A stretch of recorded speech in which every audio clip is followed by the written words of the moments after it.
नमस्कार, मैं हूं आपके साथ अनुष्का और आप देख रहे हैं खबर का असर। केंद्र व राज्य सरकार शिक्षा के स्तर को बढ़ावा देने के लिए लाख जतन क्यों न कर रही हों, लेकिन विभागीय अधिकारी शिक्षा के स्तर को पलीता लगा रहे हैं। मामला जनपद उधम सिंह नगर के जसपुर की गुर्जर बस्ती का है, जहां पर टीन शेड के नीचे वैकल्पिक शिक्षा केंद्र विगत 14 वर्षों से चल रहा है। बीते दिनों जिसको विभागीय स्तर से किसी कारणवश बंद कर दिया गया था। शिक्षा केंद्र में 65 बच्चे शिक्षा ग्रहण कर रहे थे। हालांकि काफी मशक्कतों के बाद बंद हुए केंद्र चालू कर तो दिया है, लेकिन अभिभावकों को डर सता रहा है कि फिर से ये वैकल्पिक शिक्षा केंद्र कहीं बंद न हो जाए, जिससे हमारे बच्चों का भविष्य अंधकार में न डूब जाए। सरकार से मांग की है कि इस वैकल्पिक शिक्षा केंद्र को चालू रखा जाए और सरकार की योजना का लाभ भी केंद्र के बच्चों को मिल सके। आपको बता दें कि उत्तराखंड के जनपद उधम सिंह नगर के जसपुर विधानसभा क्षेत्र के नगर पंचायत करणपुर के जंगलों के बीच गुर्जरों के लगभग 61 परिवार विगत 50 वर्षों से वन विभाग की भूमि में बसे हैं। इन गुर्जर परिवारों की जीवन शैली पशुपालन करके चलती। ये परिवार अनपढ़ के साथ साथ गरीब व मजदूर हैं। ये सक्षम नहीं है जो अपने बच्चों को पढ़ा सके। शिक्षा को बढ़ावा देने के लिए केंद्र सरकार की योजना के तहत वैकल्पिक शिक्षा केंद्र NRST केंद्र गुर्जर बस्ती के नाम से सन 2009 से खोला गया, जिसमें गुर्जर बस्ती के बच्चे एक टीन शेड के नीचे 14 वर्षों से पढ़ रहे थे। इस केंद्र में 65 बच्चे शिक्षा ग्रहण कर रहे हैं तथा 3 अध्यापक शिक्षा दे रहे थे। ये वैकल्पिक शिक्षा केंद्र विगत 31 मार्च 2024 को यानी 5 माह पूर्व बिना किसी आदेशों के बंद कर दिया गया था। इसके बाद से वहां के पढ़ने वाले बच्चों को शिक्षा से वंचित रहना पड़ा। अभिभावकों को बच्चों की चिंता सताने लगी, जिसके चलते स्थानीय ग्रामीणों ने मिलकर क्षेत्रीय विधायक आदेश चौहान तथा उप जिलाधिकारी जसपुर गौरव चटवाल से मिले, अपनी परेशानी से अवगत कराए और SDM को जिलाधिकारी महोदय के नाम ज्ञापन भी सौंपा, जिसमें केंद्र को फिर से सुचारू रूप से चलने के लिए मांग की गई। मेरा नाम सायरा, 48 बच्चे यहाँ पे हैं। कुछ बच्चे यहाँ से चले गए हैं। इस जगह का नाम है तुमड़िया डाम बस्ती के अंदर। हम तो बढ़िया शिक्षा चाहते हैं, जिससे हमारे बच्चे बढ़िया कामयाब हो जाए, बढ़िया पढ़ाई यहीं पे हो जाए। वहाँ से हमारे बच्चे जा नहीं पाते हैं, हमारे ऐसी सुविधा नहीं है कोई वहाँ जा पहुँच जाए। हमारे बच्चे यहीं पढ़ सकते हैं। हमारे बच्चे किनारा है, जंगल का रास्ता है, हाथी का भी डर है, शेर का भी डर है और रास्ता भी नहीं है ठीक। सरकार से यही योजना चाहते हैं कि हमारा स्कूल यहाँ ही रहे, बन चुके। जी ये 9 साल हो सन 2009 में चला था नहीं, बीच में बंद भी हो चुका था। ये हो गया 2-3-5 महीने के लिए बंद हुआ। जी अच्छी शिक्षा मिलनी चाहिए। बच्चे जिस तरह स्कूल बाहर नहीं जाएंगे, हमारे बच्चे यहीं पढ़ेंगे। बाहर तो हमारे बच्चे जा ही नहीं सकते। क्या कारण है, क्यों नहीं जा सकते हैं बच्चे? यही रास्ता भी सही नहीं है, रास्तों में भी खड्डे हैं और जंगल में जानवरों का खतरा है। बाहर नहीं जा सकते बच्चे पढ़ने के लिए। हमारे स्कूल के लिए इसी यहीं सुविधा होनी चाहिए है। और मैं सन 2009 से यहाँ पे कार्यरत हूँ और यहाँ पे केंद्र में लगभग इस समय जो बच्चे हमारे पास 48 बच्चे हैं, जिसमें कि 5 महीने स्कूल को बंद होने की वजह से बाकी करीब लगभग 14-15 बच्चे अन्य मदरसे में चले गए। ये केंद्र लगातार वैसे तो चल ही रहा था, लेकिन मुख्य शिक्षा अधिकारी के कहने के अनुसार इसको बंद कर दिया गया था।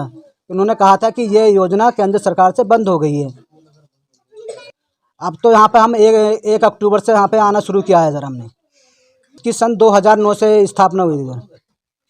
यहाँ पे बच्चे तो जा नहीं सकते क्योंकि बहुत घेरे रास्ते में खड्डे हैं।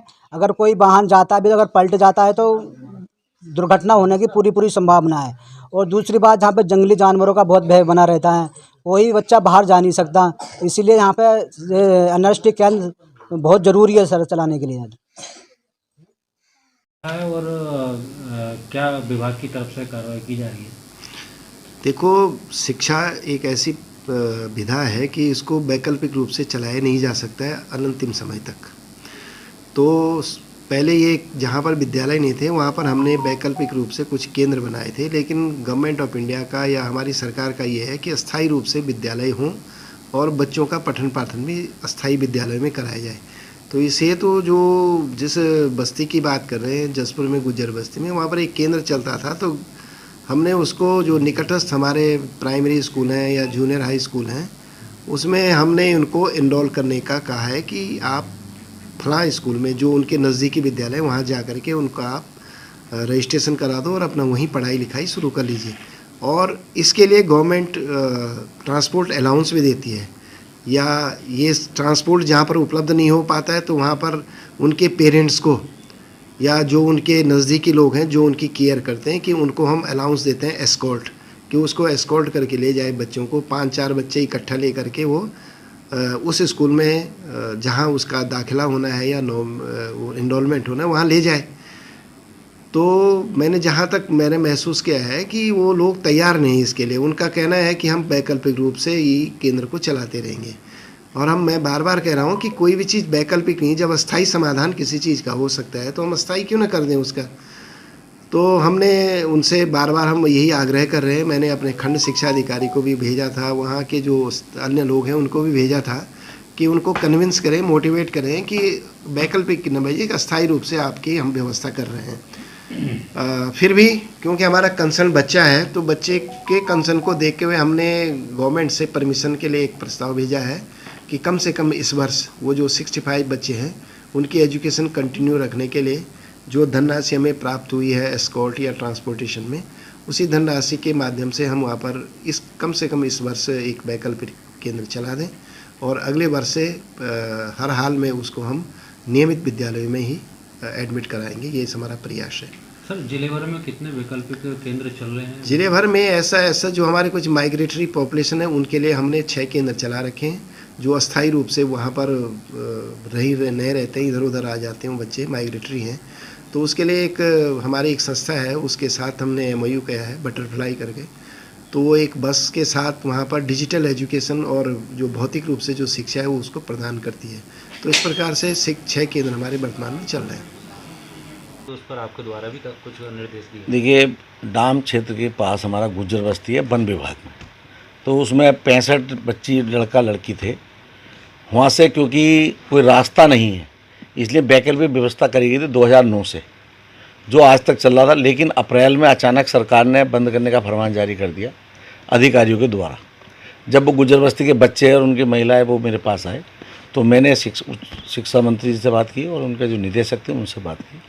तब जाके उन्होंने आश्वासन दिया था कि हम इसको किसी व्यवस्था के तहत चलाएंगे, क्योंकि पहले वो चाह रहे थे कि हम उनको वाहन का पैसा देते हैं और वो पड़ोस के स्कूल में जाके पढ़ें।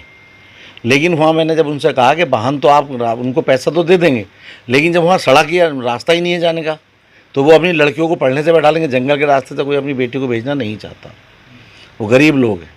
तो इसलिए मैंने कहा, लेकिन उसको शिक्षा मंत्री जी ने क्योंकि मेरे सामने फ़ोन किया था BSC को, जब हमारा गैरसैंण सदन चल रहा था, तो उसको अमल में लाया गया, वो प्रारंभ हुआ। उसके लिए मैं उनको धन्यवाद भी देता हूँ। और क्योंकि वो सेंटर चलना चाहिए, क्योंकि वहाँ लड़का और लड़की दोनों पढ़ते हैं और 65 बच्चे हैं। अधिकारियों की हठधर्मिता की वजह से उन बच्चों की लगभग 3-4 महीने की जो पढ़ाई बेकार हुई है वो उन्हीं के कारण हुई है। नहीं तो अप्रैल में अगर सेंटर बंद करना था तो उसकी व्यवस्था उन्हें मार्च में या फरवरी में करनी चाहिए थी। लेकिन अब जो है आप लगाइए 3 महीने बीतने के बाद तो 3 बच्चे तो पढ़ने से रह गए बच्चे, अब दोबारा शुरू करा गया है। तो इस तरह से जो कहते हैं बेटी बचाओ बेटी पढ़ाओ, ये सब नारे हैं इन सरकारों के। लेकिन मेरा कहना है कि बच्चों की पढ़ाई पर कोई भी सरकार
जी